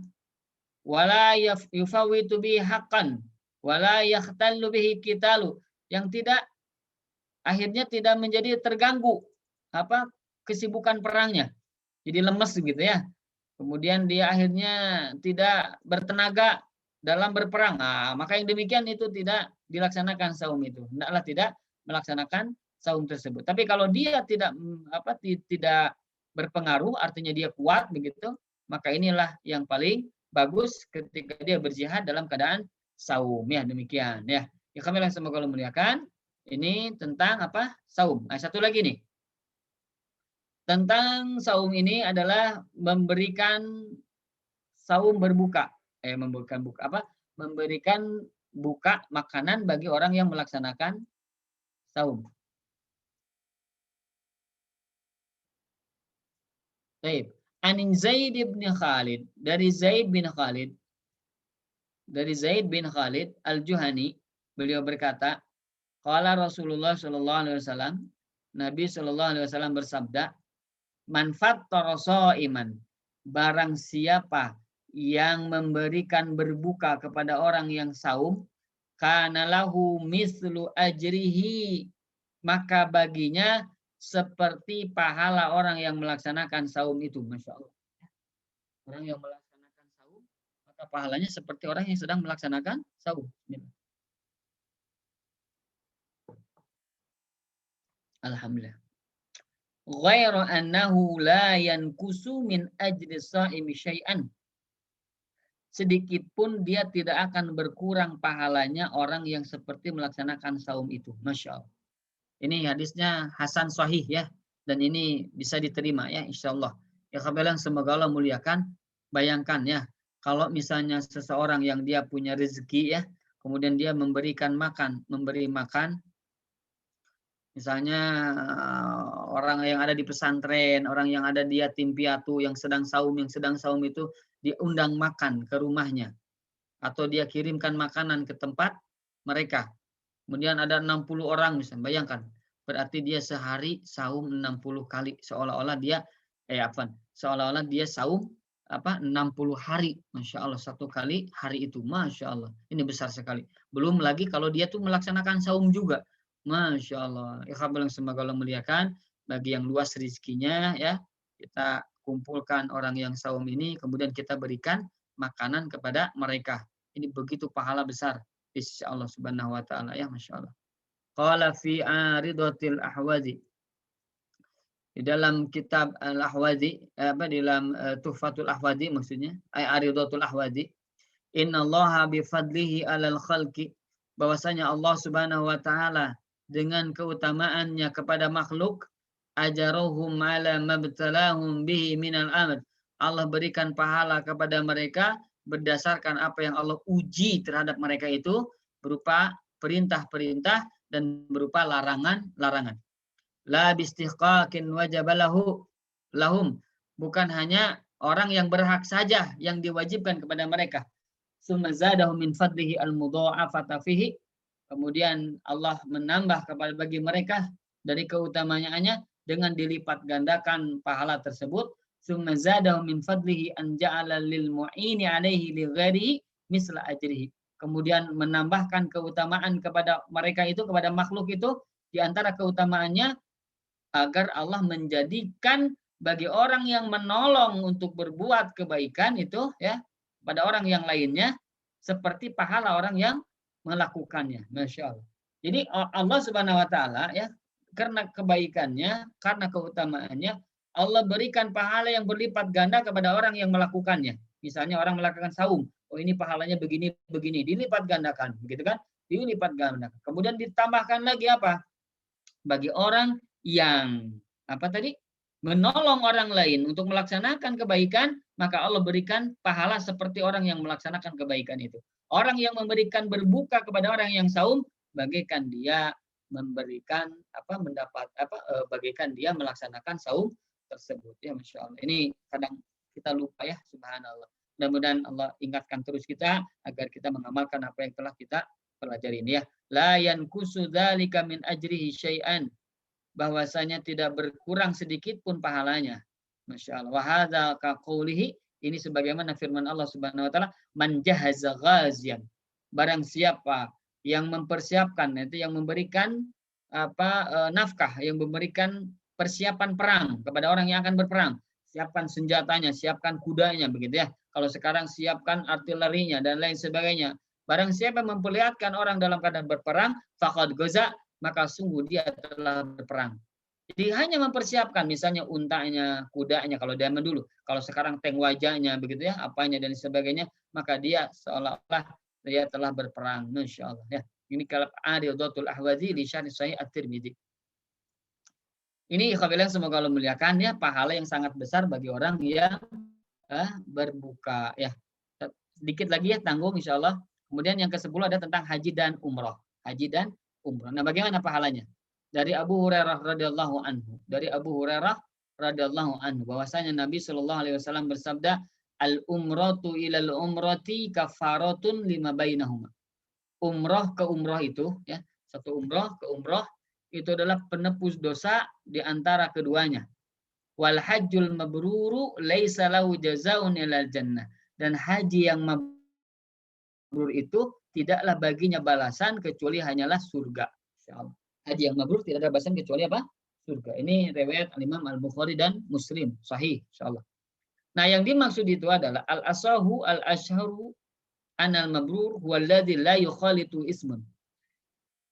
Makna makna mabrur itu yang paling benar, yang paling sahih, yang paling terkenal, yang paling tersebar itu adalah bahwasanya mabrur itu adalah yang tidak tercampuri dosa. Jadi orang yang berhaji kemudian dia tidak lagi melaksanakan dosa. Ini orang yang apa tadi? Orang yang mabrur. Jadi ketika dia haji kemudian dia meninggalkan dosanya, inilah haji yang mabrur. Makhudun minal bir, ya diambil dari kata albir. Albir itu kebaikan, artinya orang wahwa ta'ah yaitu ketaatan. Jadi orang yang melaksanakan haji ya, kemudian dia menjauhi dosa, kemudian dia menambah amal-amalan soleh, dia menambah ketaatan dan kebaikan kepada Allah Rabbul Alamin, maka dia disebut haji yang mabrur. Tapi kalau dia berhaji, tapi dia tidak melaksanakan kewajiban yang Allah perintahkan, dan dia tidak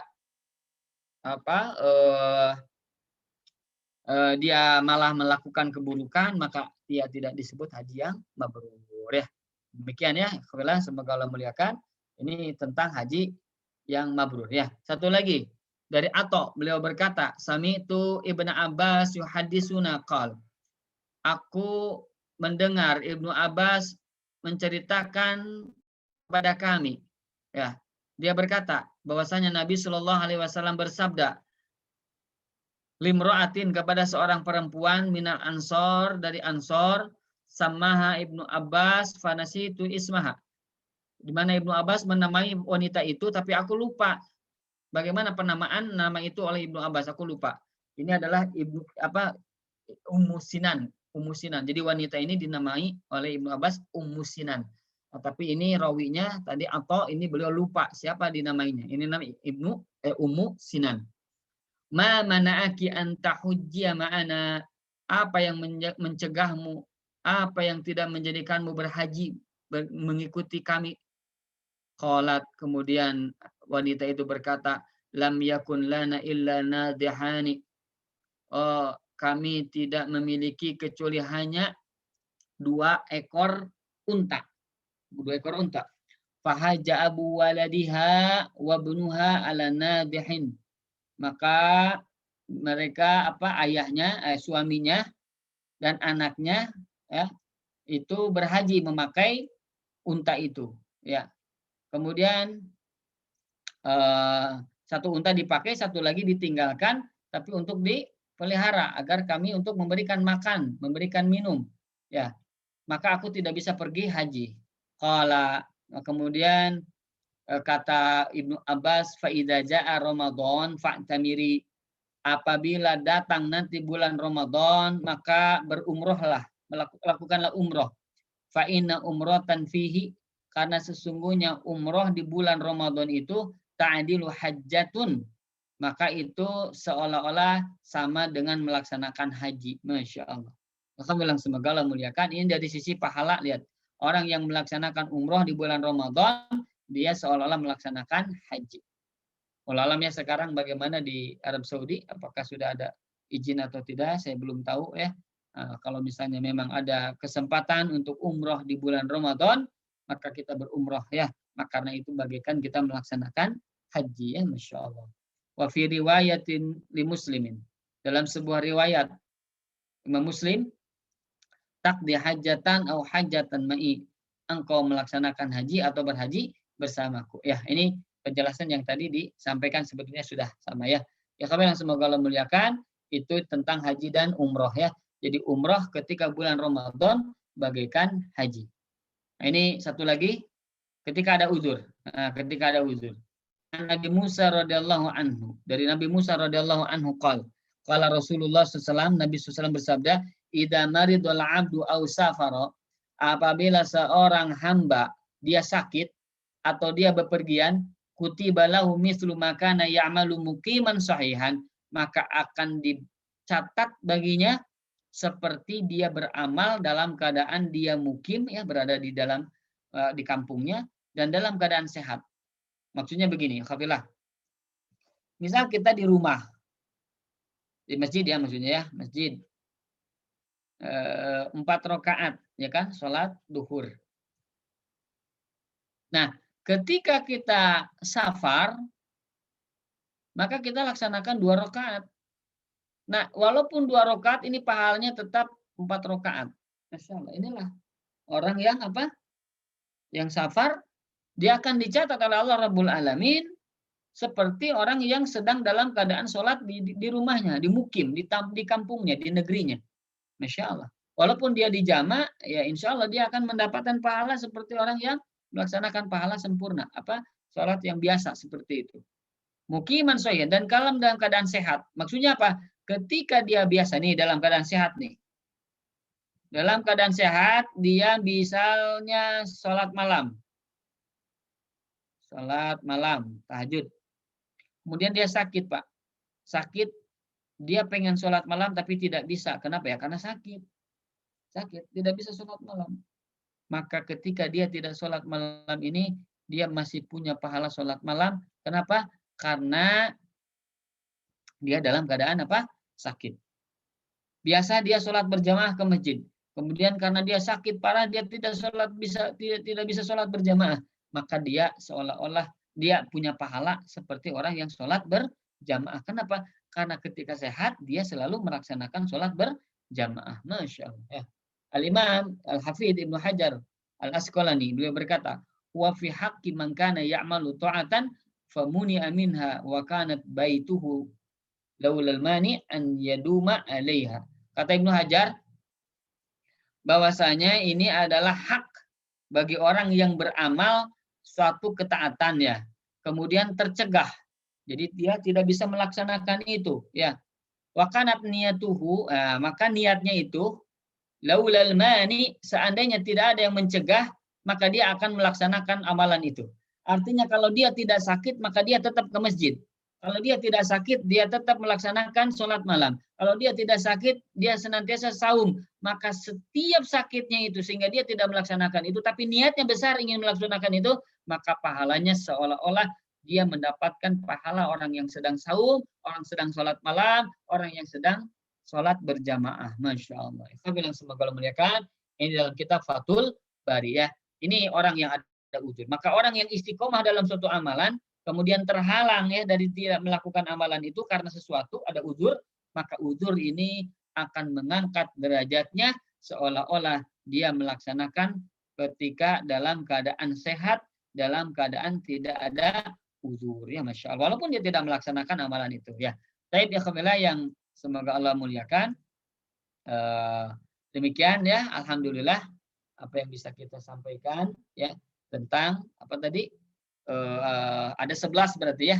Mudah-mudahan ini bisa diingat, ya. Kalau bisa tadi dicatat apa saja, ya. Yang pertama tentang 2 rakaat, ya. Wudu dulu, ya. Wudu, sempurnakan wudu, kemudian sholat 2 rakaat, maka ganjarannya adalah surga.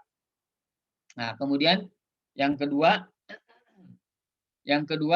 adalah sholat sebelum subuh, 2 rakaat sebelum subuh.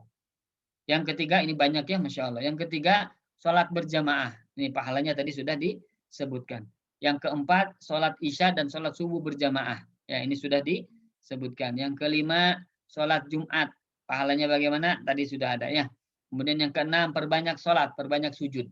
Pahalanya bagaimana? Sudah ada tadi, ya. Kemudian 7, sholat duha. Ini sholat duha, banyak pahalanya. Apa? Tadi sudah disebutkan, ya. 8, mengurus jenazah atau menghadiri pemakaman jenazah, ya. Kemudian yang ke-9 saum, 10 haji dan umroh.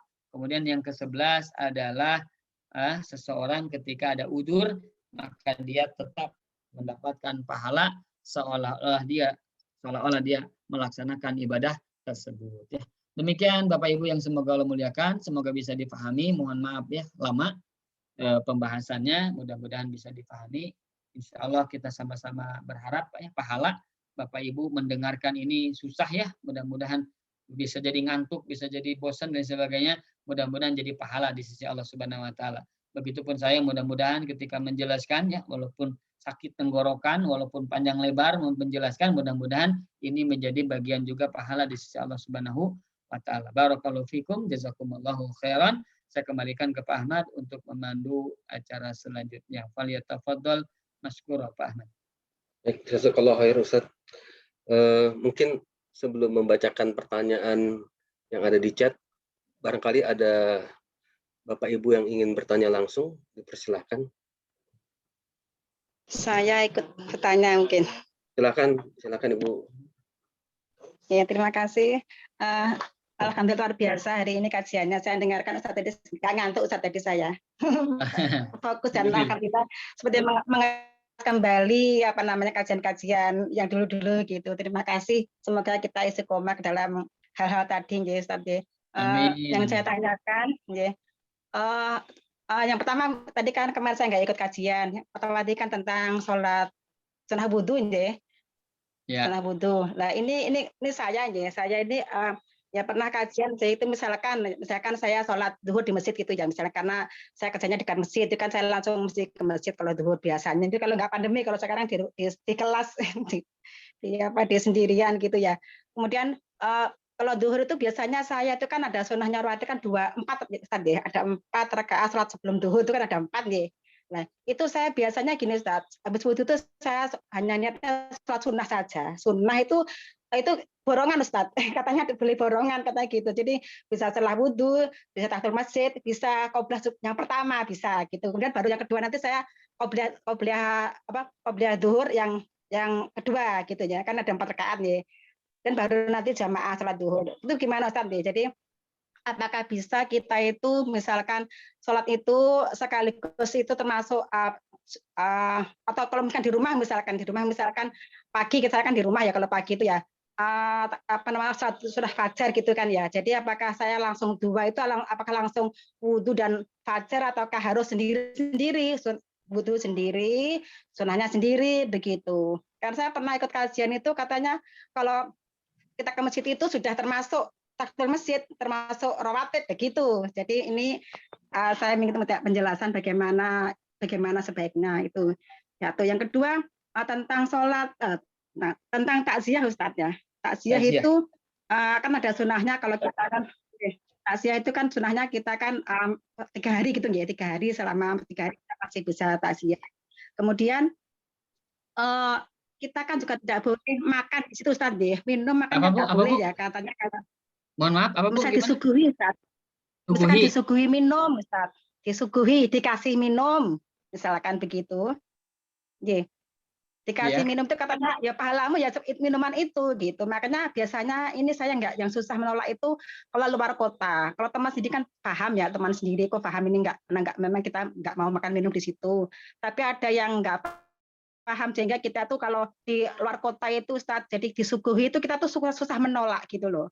Jadi disuguhi oleh tuan rumahnya makanan, kemudian kita tuh sudah menjelaskan itu masih takutnya itu menyakiti perasaannya gitu. Akhirnya kita yang ngalahi gitu, ikut makan di situ gitu ya, secukupnya saja istilahnya biar tuan rumahnya itu istilahnya senang begitu.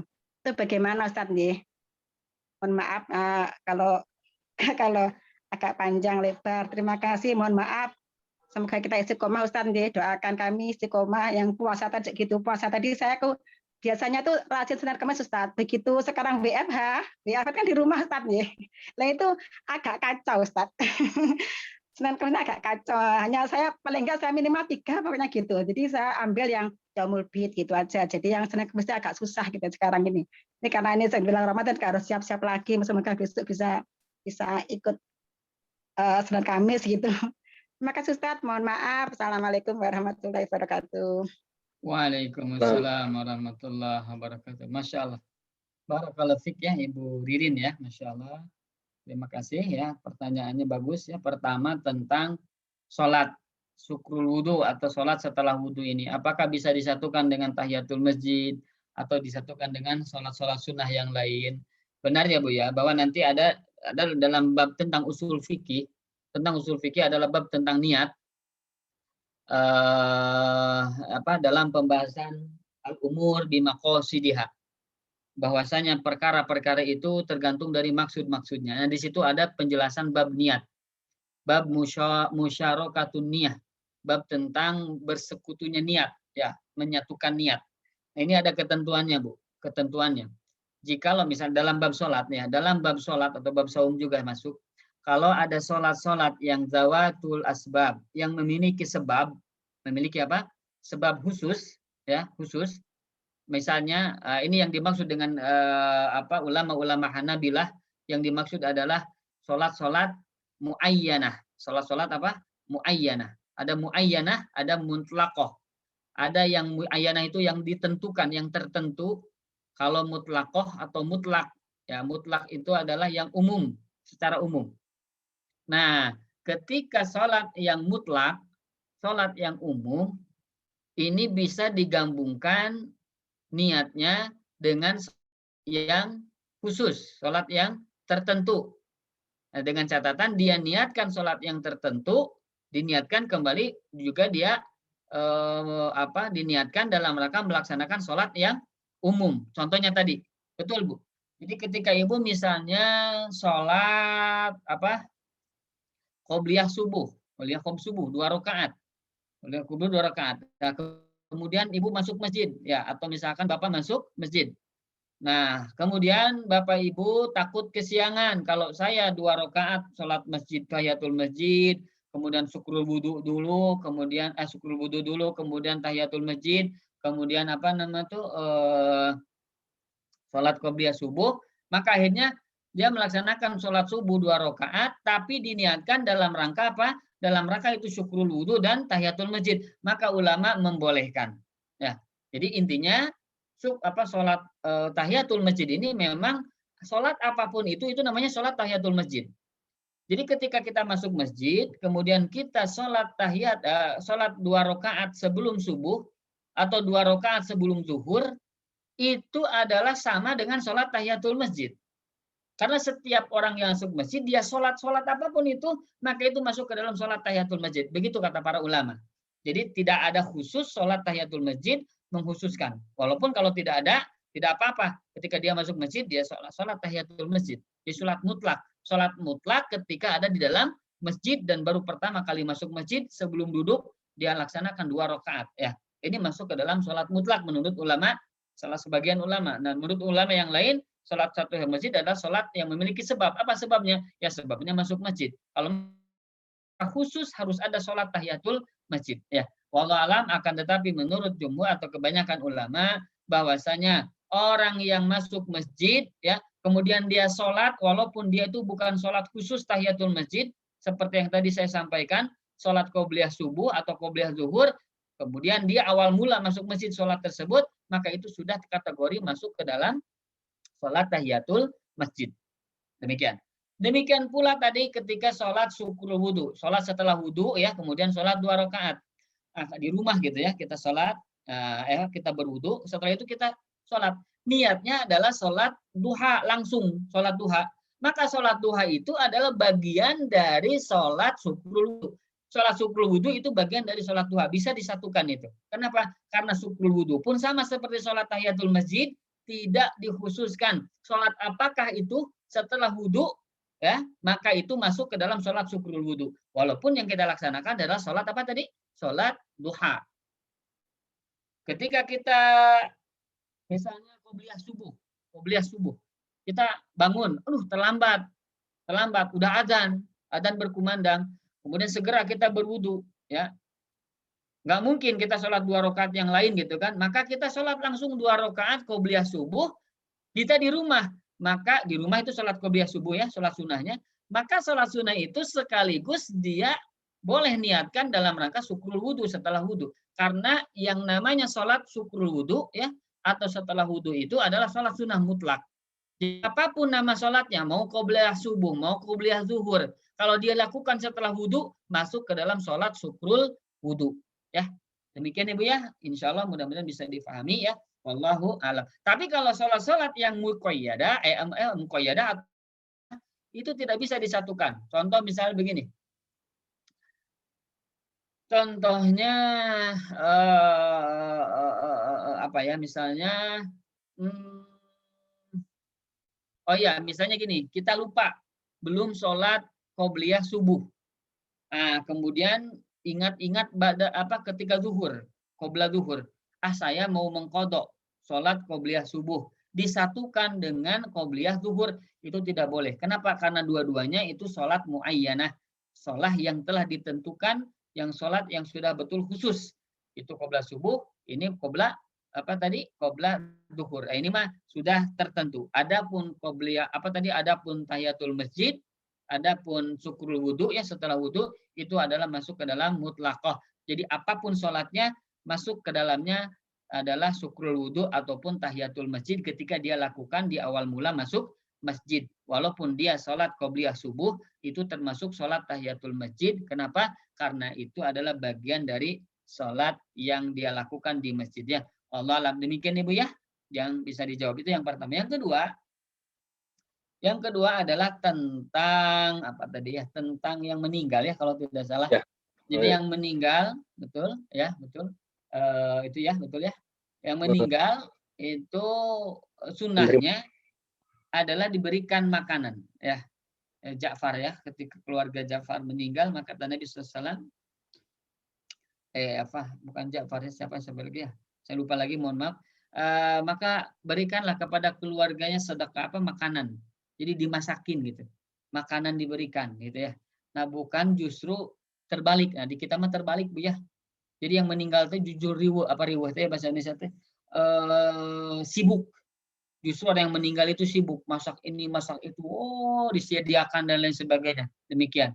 Maka yang demikian itu tidak sesuai dengan sunnah. Yang sesuai dengan sunnah justru adalah kita berikan kepada mereka makanan. Justru jangan masak gitu ya. Biar kita yang masakin gitu. Kita siapkan makanan kepada mereka itu sunnahnya.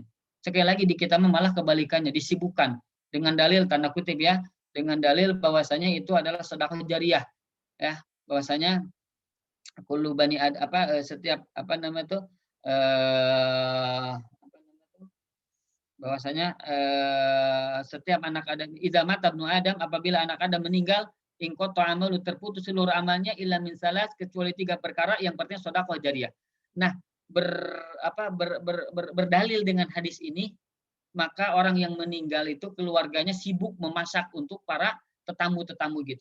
Padahal yang namanya sedekah jariyah itu tidak harus ditentukan waktunya 1 hari, 2 hari, 3 sampai 7 hari. Tapi yang namanya sedekah jariyah kapanpun bisa begitu ya. Nah, justru yang sunnahnya adalah ketika awal mula meninggal, kita berikan kepada mereka makanan, kita masakin mereka, kita berikan kebahagiaan kepada mereka. Jangan justru direpotkan. Justru sekarang mohon maaf ya, di kita orang yang meninggal itu mohon maaf sampai meminjam uang Bu. Meminjam uang dalam rangka apa? Seperti orang yang hajatan, meminjam uang datang yaitu tetamu-tetamu begitu ya, mendoakan ceritanya gitu, membaca ini, kemudian akhirnya ya memberikan kepada mereka makanan. Dari apa? Hasil hutang. Allah musta'an. Dan itu banyak kasusnya Bu. Saya melihat sendiri ya, saya mendengar dan saya menyaksikan sendiri ada orang yang memaksakan diri nih, lihat. Padahal niatnya sedekah jariyah. Sedekah jariyah apa yang dia miliki kan begitu ya. Ini sampai minjam. Tidak boleh kita sedekah dalam keadaan meminjam. Subhanallah. Kenapa? Karena menganggap bahwa orang yang setelah meninggal kemudian datang masak-masak di kita masakan itu sebuah pahala yang besar. Allah musta'an. Maka inilah ya kebalikannya kita. Maka mudah-mudahan Allah pahamkan kita. Yang sunnahnya itu adalah diberikan makanan. Itu yang sunnahnya. Nah, pertanyaannya bagaimana ketika kita datang kemudian disuguhi makanan atau disuguhi minuman dan lain sebagainya. Seperti dengan ini sama dengan menjenguk orang sakit. Ya, betul ada hadisnya, orang yang menjenguk orang yang sakit ya, maka bagi orang yang tidak mencicipi makanan minumannya maka baginya pahala. Tapi kalau kalau dia mencicipi pahala dan minumannya maka pahalanya tidak ada, yang dapat pahala adalah yang dia dapat adalah makanan dan minumannya. Memang seperti itu ya. Tapi saya takut tersinggung si bapak ini, si ibu ini.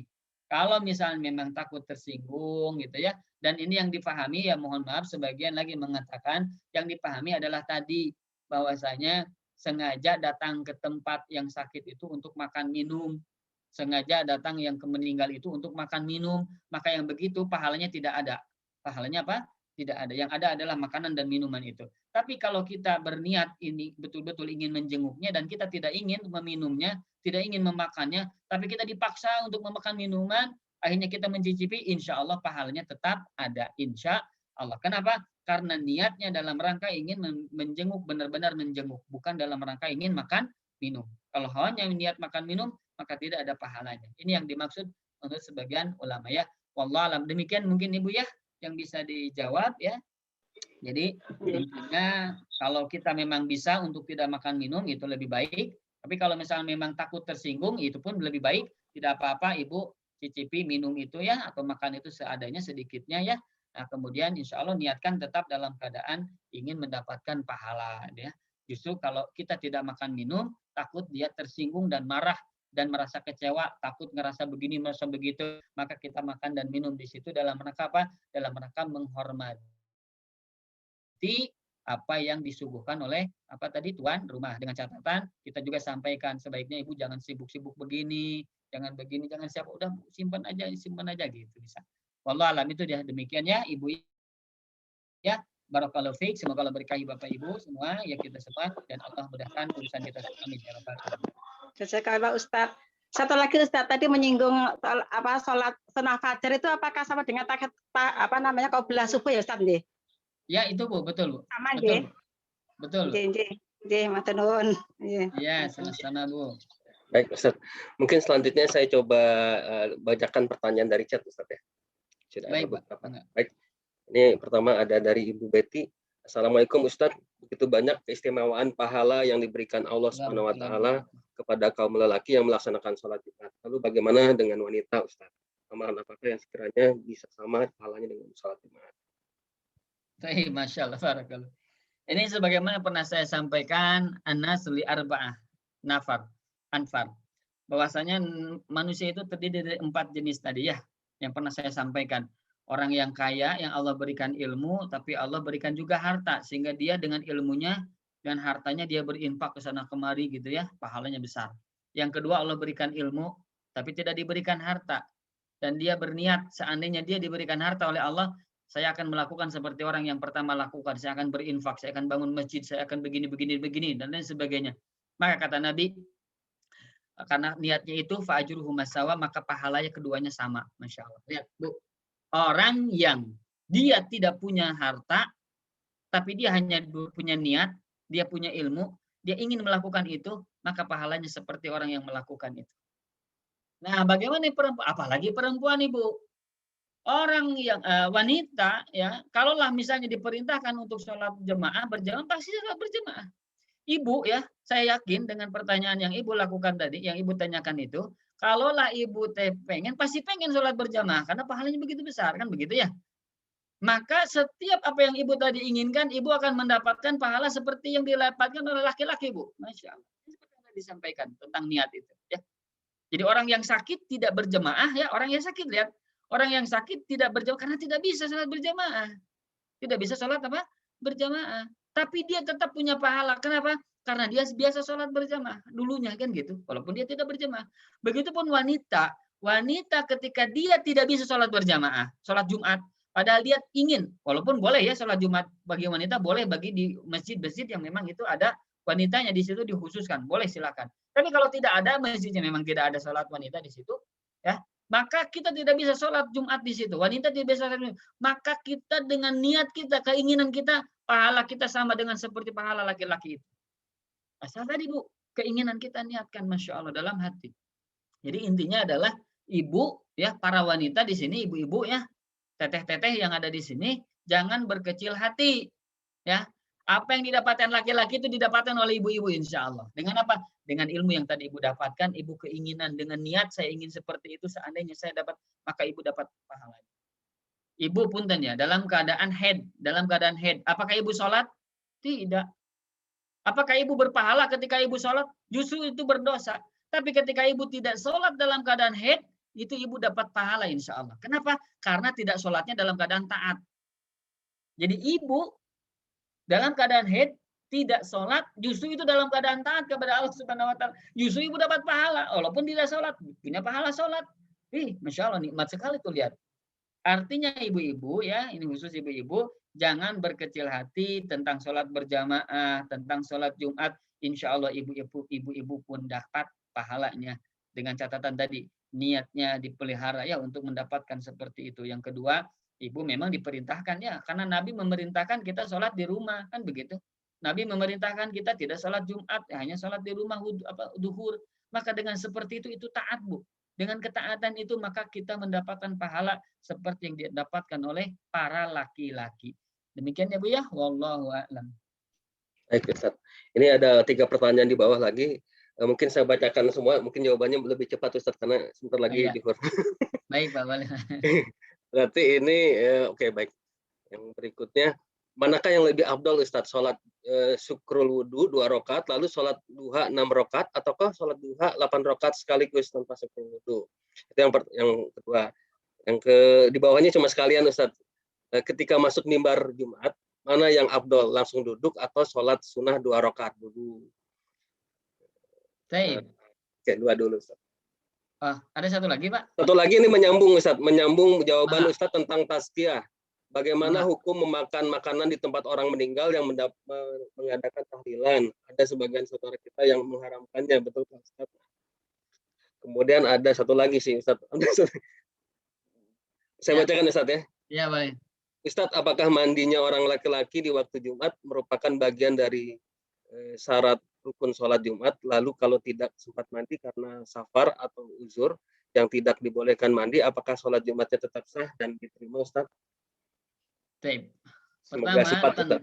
Baik, cepat-cepat aja ya.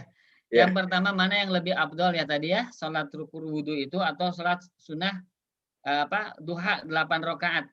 Ibu niatkan sholat duha saja 8 rakaat. Jadi yang sholat syukur wudunya itu masuk ke dalam sholat apa tadi? Apa tadi itu? Duha tadi. Ya, insya Allah. Ya, jadi itu sama. Jadi sholat syukur wudunya dapat juga ibu ya ketika melaksanakan sholat duha 8 rakaat ya, demikian. Kemudian selanjutnya apa ya?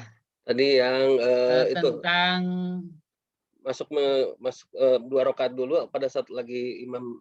Ya, ketika kita masuk masjid ya, kemudian imam itu berkhutbah, apakah kita duduk diam mendengarkan khutbah atau kita sholat 2 rakaat kan gitu ya?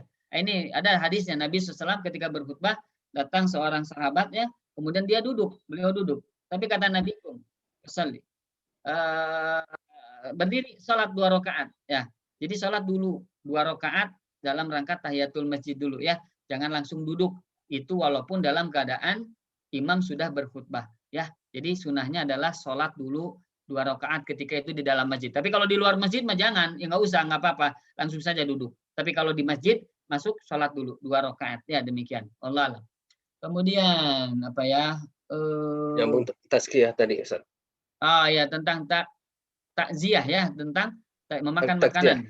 Ada yang memakan walau mengharamkan. Walau alam ya, saya tidak tahu ya dalilnya yang mengharamkan. Yang jelas itu di dalam Al-Qur'an itu yang diharamkan itu adalah makanan atau sesembelihan orang-orang musyrik ya. Karena orang-orang musyrik yang dibawakan sesajen seperti itu maka itu haram. Adapun makanan-makanan yang dimasak oleh yang ahli takziah ya, ahli takziah yang meninggal dunia, maka walau alam saya tidak tahu hukumnya, dalil yang mengharamkannya, demikian. Apakah mungkin karena ada acara-acara tertentunya? Nah, kalau ada acara-acara tertentu yang syirik, maka yang demikian memang itu tidak diperbolehkan ya. Tapi pun yang diperbolehkan adalah tadi yang tentang sesembelihan, kemudian makanan-makanan yang diperuntukkan khusus untuk leluhur mereka ya. Nah, inilah yang dijauhi. Adapun kalau makanan yang biasa ya kita walau alam saya tidak tahu apakah itu diharamkan atau tidak, apa dalilnya saya belum paham ya, wallahu alam. Yang berikutnya Ustaz, mandinya laki-laki di waktu Jumat. Baik, hukum mandi bagi orang yang sholat Jumat itu ada yang mengatakan wajib, ada yang mengatakan sunnah. Adapun jumhur kebanyakan ulama mengatakan sunnah bukan wajib. Jadi orang yang masuk ke masjid ya dalam rangka sholat Jumat tidak mandi dulu ya. hanya berwudu, maka yang demikian sah. Dan itu ada hadisnya dalam bab sholat Jumat ini ada, ya saya tidak akan bahas ini. Intinya adalah bahwa boleh tidak mandi ya, tapi yang paling bagus adalah mandi. Jadi mandi di dalam sholat Jumat bukan rukun, bukan syarat, akan tetapi sunnah ya. Sunnah adalah sesuatu yang berpahala apabila dilakukannya, tapi tidak menjadi syarat. Artinya kalau tidak mandi berarti tidak sah sholat Jumatnya, tidak begitu. Tetap sah sholat Jumatnya ya. Allah alam, demikian. Sudah tidak ada lagi, Ustaz. Alhamdulillah. Mungkin bisa langsung ditutup, Ustaz. Silakan, Ustaz. Ya, baik. Bapak Ibu yang semoga Allah muliakan, demikian mungkin yang bisa disampaikan.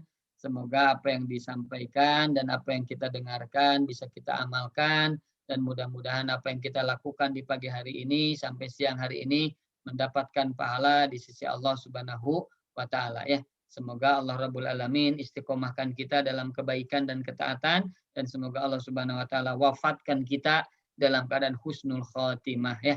Semoga Allah hapuskan dosa-dosa kita. Semoga Allah jauhkan kita dari perbuatan dosa. Semoga Allah hapuskan segala noda-noda kita. Dan mudah-mudahan Allah tingkatkan derajat kita. Dan Allah masukkan kita ke dalam golongan hamba-hambanya yang soleh.